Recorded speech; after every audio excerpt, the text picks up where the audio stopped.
Welcome to True North Leadership Moral Compass. This is episode 2, and I am Jamie Solvay-Cerrone.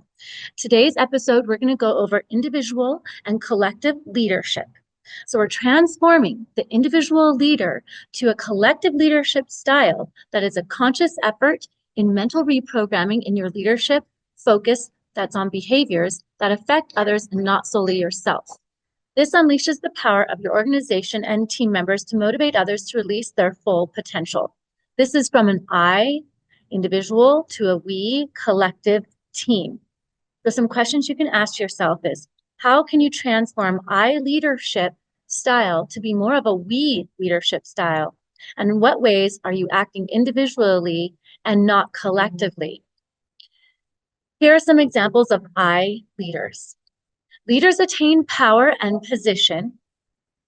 I leaders are self-interest and drives decision-making. They have an I can do it myself mentality. They have a pacemaker, and they set the pace by I will be out front and everyone follow me. Ask for compliance with rules and arrogance. Leaders direct others and they focus on near-term results. There's a fire in their eye for extreme conviction. They develop loyal followers, and leaders always get the credit in the individualistic style leadership. Now, collective leadership, the we leadership, the leaders serve others. Their purpose drives decision making. It takes a team with complementary strengths. They empower each other and work together to fulfill the mission. They seek alignment through values. They're humble. Leaders coach and mentor others. And the focus is on serving customers and employees. They empower people to lead, and teams get the credit. In The Heart of Change by John P. Cotter and Dan Cohen, which is a great book I recommend that you take to your teams. The Heart of Change is an inward out from the top bottom, starting with the CEOs first, and that will lead a ripple effect in the ethos and mission of the team and members. In The Heart of Change, we learn how the CEOs change their leadership style and transform their organization. Transforming the leadership in a company starts with their 8-step model. 1 is increase the urgency, a sense of we must do something to correct these problems. 2, building the guiding team, pulling the right people together for sufficient power to create change. And 3, getting the vision right. So create a compelling vision with a bold strategy. 4, communicate your buy-in, establish buy-in and the inward beliefs to actions and behaviors. And 5, create short-term wins, build momentum with successes that are visible, empower action, and remove barriers that empower team members, and don't let up, create wave after wave of success and keep the urgency high. And 8, make the change stick. Root the new behavior and thinking with promotions, power of emotion, and the processes. We're going to consider 2 examples in a case study that I did at Pepperdine on Conan and Cotter using Jorgen van Nunstrup with Legos, who was a consultant previously with McKinsey, and then went on to transform the Lego company to be the most profitable toy company in the world. In the application of this, first of all, Ole, to give you some history on Lego, Ole Kirk Christensen was the Danish founder of the interlocking brick toy back in 1949. The word Legos means play well. Legos was on the brink of bankruptcy with competitors like the internet and the video games. And Jorgen van Nunstrup was appointed the new CEO to help the company out of crisis and rescue Legos from the traditional family ownership that was causing the bankruptcy. So now he came from McKinsey as a consultant, and now what he began to focus on was to solve their short-term financial crisis problems by selling Legoland for 250 euros to Merlin Entertainment in 2005. He rebuilt the vision around the interlocking plastic brick, introducing it to the new digital revolution. So one part about this is in saving the company is he eliminated the adjacencies. Some of these adjacencies that were costing more and instead of bringing in revenue. This favorite plastic brick had overused its marketing in apparel, retail stores, in bionicle parts, theme parks, making it overmarketed in diverse niches. So he had to sell off offices and shut down certain parts of the business. And he formed teams collectively with consultants in the financial, logistics, and marketing departments. Now, this approach brought back the heritage for its future, and he didn't have an action plan other than focusing on the long-term survival by concentrating on its core product, that legendary Lego brick. Now let's talk about how he had a change of heart and created a change of heart in the company so that he could be successful in saving it from bankruptcy. So the first thing is create that sense of urgency. So most companies don't die from starvation, but from digestion. And that is a quote from Jürgen von Nunstrup. People lose focus on their core business as they start those new adjacencies. So the core business is the most exciting and hence can continue to reinvent it every year. But Lego was at that brink of bankruptcy in 2004. So stockholders and families that own the Lego seek to save the company from that financial crisis. So this is their building their sense of urgency. They had to pinpoint the problem and attack with the team, creating that sense of work ethic to reach the goals and creating the sense of shared values. Now informing this collective team, going from an individualistic leadership approach to collective, he created a coalition team.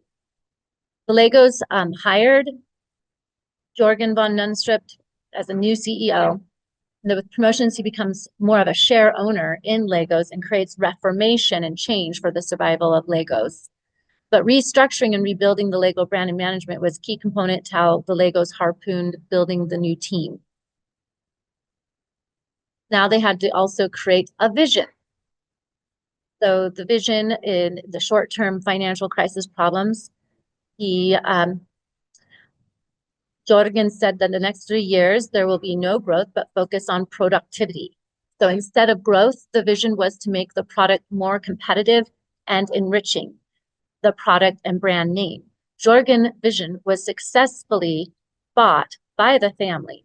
So bringing that vision to sight, he focused on one adjacency in 3 to 5 years, rather than 3 to 5 adjacencies in 1 year. That empowers the team's focus and development for ultimate success, this way restoring profitability, eliminating debt, and execution. So he got the family to buy into the vision, and then again, he created a new team as well. So now we're communicating the buy-in, which is the fourth step to the change of heart.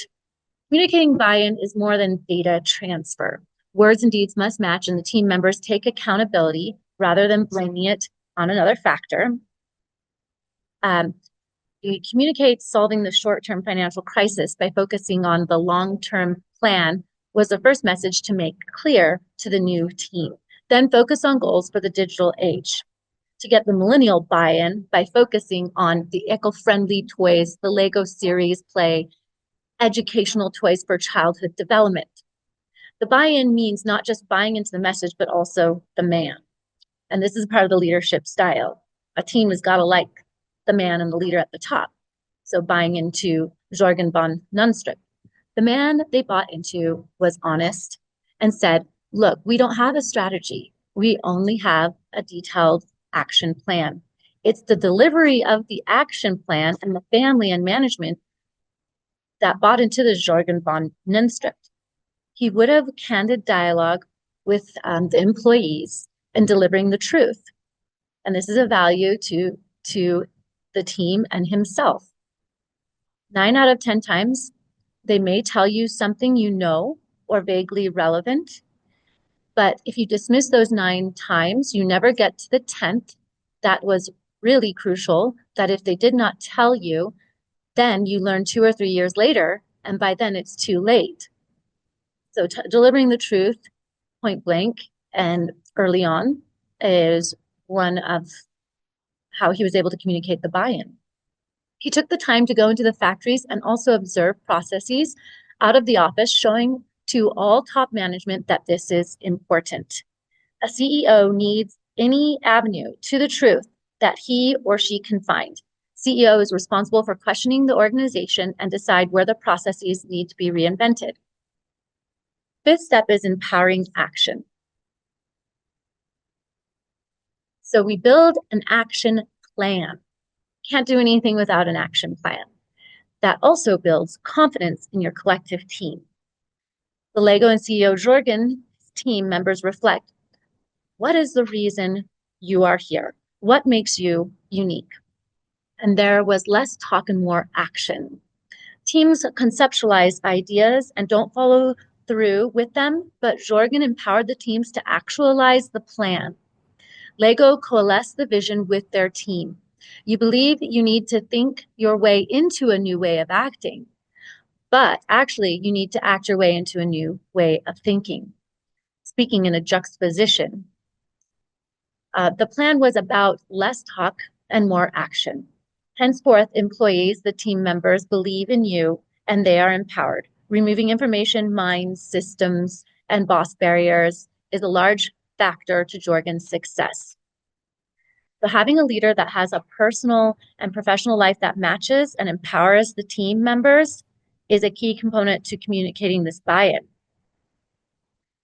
Jorgen is an ethical, honest man that generally loves his Lego family and personal family. These are his top priorities. A leader like Jorgen empowers team members to do the same and be committed, loyal, and hardworking to the brand.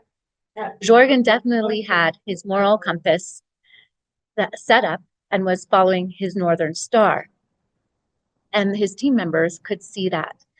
The man, his personal life, and his professional life matched. Now let's go to the short-term wins.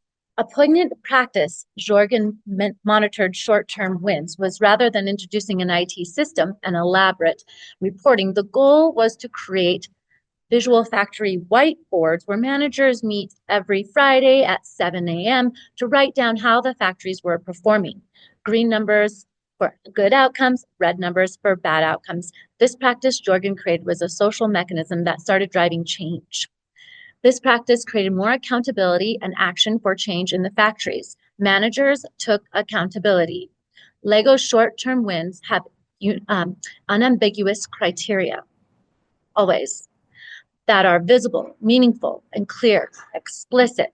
The factories created 30,000 Lego pieces a minute, 24 hours a day, 364 days a year, and 25 billion pieces a year.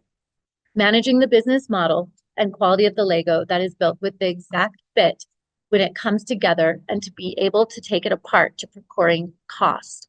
Molded in Denmark and warehoused in Mexico is really where the competitive advantage lies. The competitive advantage is where the business model lies. Keep asking, why are we doing this? Why do we exist? Among the short-term wins, plan for the restructuring of Legos into the digital age was 1, child development, 2, their future lab with children, 3, educational tool, 4, Lego series play for change management, 5, minimal parent buy-in, and 6, the eco-friendly. Very important today. Not just a toy, but an educational toy. Goldman Sachs says in Business Insider that millennial parents say buying Lego toys is investing in their child's brain and educational studies and child's development. Just as children want to read books, they still want to have that physical Lego experience that cannot be replaced by the digital age. Lego series play was designed to align mindset towards a certain direction with carefully planned questions and follow-up discussions, not just right answers. And in aligning or realigning the mindset is important in managing change. 7 in Cotter and Cohen is don't let up. Jorgen Van Nengenstrup keeps the momentum high, making it the most powerful grossing toy company ever following short-term wins. The change contributed to 4.5 billion growth in revenue and 1.5 billion in revenue growth. 8, let change ultristic. LEGO's futuristic focus is to stay in the forefront of enriching culture and enhancing AI. With a leader like Jorgen, the culture will stick. By continuing to root behavior and implement team-focused strategies despite traditions, LEGOs can remain a leading company in the digital information age.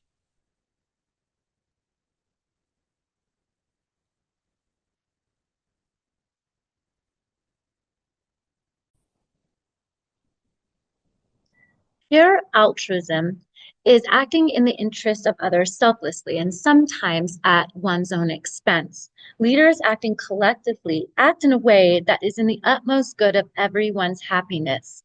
The morally right way to lead is in the benefit of the whole. Can you think of leaders that transform their leadership journey to a we style?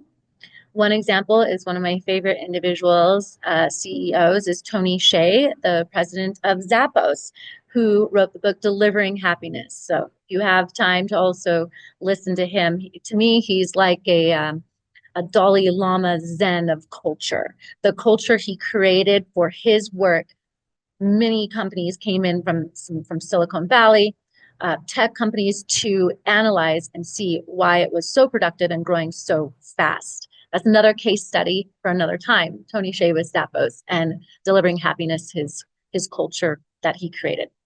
One great example. Another great example is a great peacemaker is Nelson Mandela, such leader. During the apartheid movement of South Africa in the 1950s, Mandela became a leader of the Youth League of the African National Congress that aligned with young leaders and later joined the South African Communist Party. He was arrested for violence by the African youth and gave his most powerful speech for the ANC, later being sentenced to life in prison. This crucible transformed his leadership to a collective purpose to reuniting and reconciling all the South Africa, whites and blacks, to a new South Africa. His mission inspires many to lead with greater callings. How can your leadership style be transformed to serve the whole more collectively? What crucibles in your life has transformed your leadership style? Are there reasons you led in the I style? What did you notice your team members doing while leading in the I style? Did you ever act serving the I leadership, and why? Another great example from my Pepperdine leadership courses is Leadership in Turbulent Times, where it focused on 4 different presidents, Abraham Lincoln, Theodore Roosevelt, FDR, and Lyndon B. Johnson. And what stood out, one example, is Lyndon B. Johnson, how he was that leader, to think of the whole team collectively, and the strong leader first. He would be the first to turn on the lights and the last to shut the door. First one there, the last one to leave. Later on, this was before he became president, Eleanor Roosevelt did appoint him to be the president CEO of this youth alliance as well. And guiding the youth is very important, so that they have the direction to, in the future, lead our country. Self-interest with altruism is really important in humanity. Only when leaders stop focusing on their needs are they able to develop other leaders. They feel less competitive with peers, and they open doors. There is no competition among greatness when leaders recognize each other and the potential they have to empower others. So loving, recognizing, peace efforts, global outreach, these are all examples of different values in the moral compass that a collective leader for the team will have, not just leading from the I.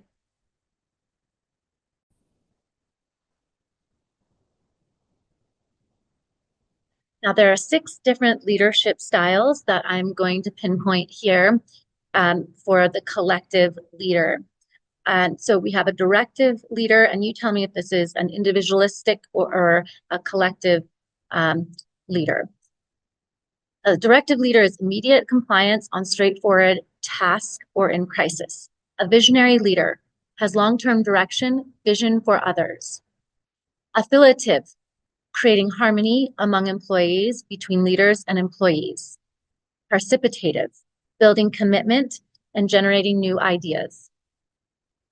Pace setting, Case stating, accomplishing tasks to high standards of excellence. Coaching long-term professional development for self-motivated employees.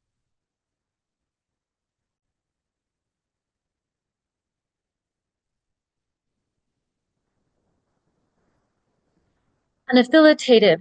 The primary objective is creating harmony among employees and between manager and employees. They're most effective when used as part of a repertoire, especially visionary, participative coaching, when giving personal help, coaching and counseling in getting diverse conflicting groups to work together harmoniously.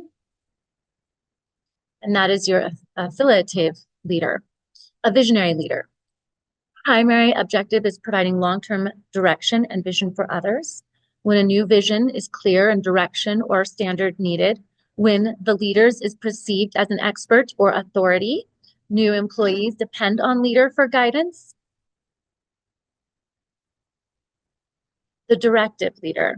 The primary objective is immediate compliance. Most effective. When applied to straightforward tasks in crisis situations, when deviations will result in serious problems with problem employees when all else fails. This is least effective in long term and when you have self-motivated, capable employees. Participative. This example of leadership is building the commitment among employees and generating new ideas. Most effective when employees are competent, when employees must be coordinated in instances where leader is unclear about best approach.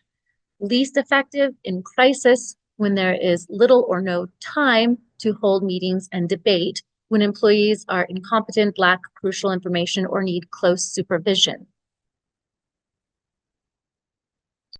Case setting. Accomplishing tasks to high standards of excellence. Most effective when employees are highly motivated, competent, and know their jobs. When managing individual contributors, in driving the organization to move fast, in developing employees similar to the manager. Least effective when the manager cannot do all of her work, when employees need direction, development, coordination. Can you think of examples in your company where the pace setter, participative, directive, or visionary leadership style could help or be effective or least effective? Coaching style. Primary objective is long-term professional development of employees. Most effective when employees acknowledge discrepancies between current performance and where there would be like to be. When employees are motivated to take initiative and seek professional development. It's least effective when manager lacks expertise, when employees require much direction in crisis.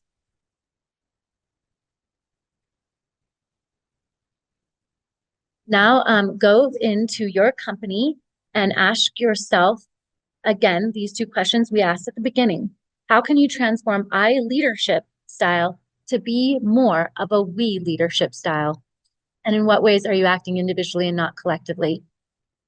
What other moral values can you add to your team, your own moral compass, or ethical judgment as a collective leader?